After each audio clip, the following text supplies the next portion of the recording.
Harry was dark-skinned and had arrived at age 8 from French Guiana. He and Jerome were lifelong friends. In fact, Harry was Jerome's only good friend.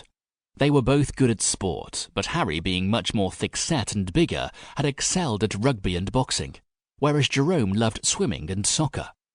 Harry was the same age as Jerome. He had left school at 16, and after trying odd jobs, he joined the London police force at 19. He was out of it by 25, saying the money was just not good enough, although he liked his job in London's CCTV control centre. He'd also acquired a degree in computer engineering and helped with designing facial recognition software, which was also now his hobby. Pauline was the only thing Jerome really envied about Harry that was, up until now, an incredible partner for him.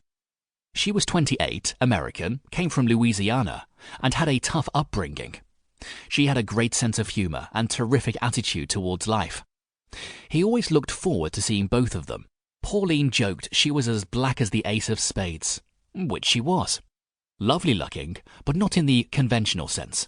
Shapely, she proudly stated she was 188 centimetres tall and weighed perhaps 180 pounds, and it was all muscle. She was a bronze Olympic judoist and had fought several UPC fights, winning most. She worked with Harry in security. The only complaint she had in life was how only the good-looking lightweight and featherweight UFC girls were in demand, not the bigger, heavier girls like her. It was a sport predominantly watched by men, where looks conquered ability. She often joked that those girls who got all the kudos would not last 1 minute with her in the cage. Jerome definitely agreed with that. Harry was also a big package. When the two of them walked down the street, most people got out of their way.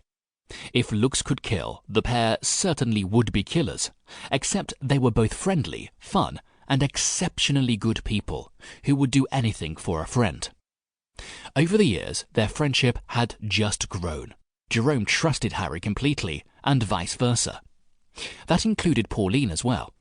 Harry was the sort of friend that reminded him of the old joke, a friend helps you move a house. A really good friend helps you move the body. One thing Jerome thought was odd with Harry was that most people in their homes have either silence or music that they like playing in the background. Harry had neither. He had motorsports and the TV as his background noise.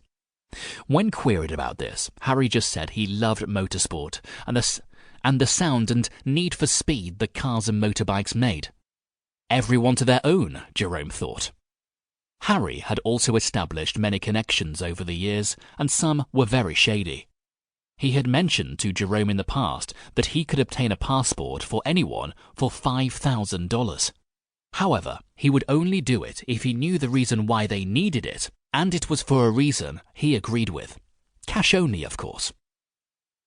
Harry was the one person in the world Jerome could confide in completely. A sadness then came over him, thinking he may not see Harry and Pauline again. Then he immediately banished this thought. Of course, they could visit him in France. It was just he could never come back to England. Harry opened the door with a big smile, and Jerome immediately spied Pauline in the background. He then told them the whole story and what he and Emma planned to do. He left nothing out. Then said, "Can you get me 2 passports, driver's licenses, and other ID documentation in the next 3 days, and I will put $5 million into your Bitcoin account. I also need you to be my liaison back in England for any future things I need doing. Are you in, Harry?" Harry laughed and said, "Done." He handed over the photos of him and Emma. After an hour of chatting with them both, he said his goodbyes. "Back in 3 days to pick up the necessities," he said as he left. Jerome felt terrific. It was a strange feeling, now embarking on this criminal enterprise and not feeling concerned or afraid. In fact, just the opposite. He then went to visit his aunts, perhaps, he thought, for the last time.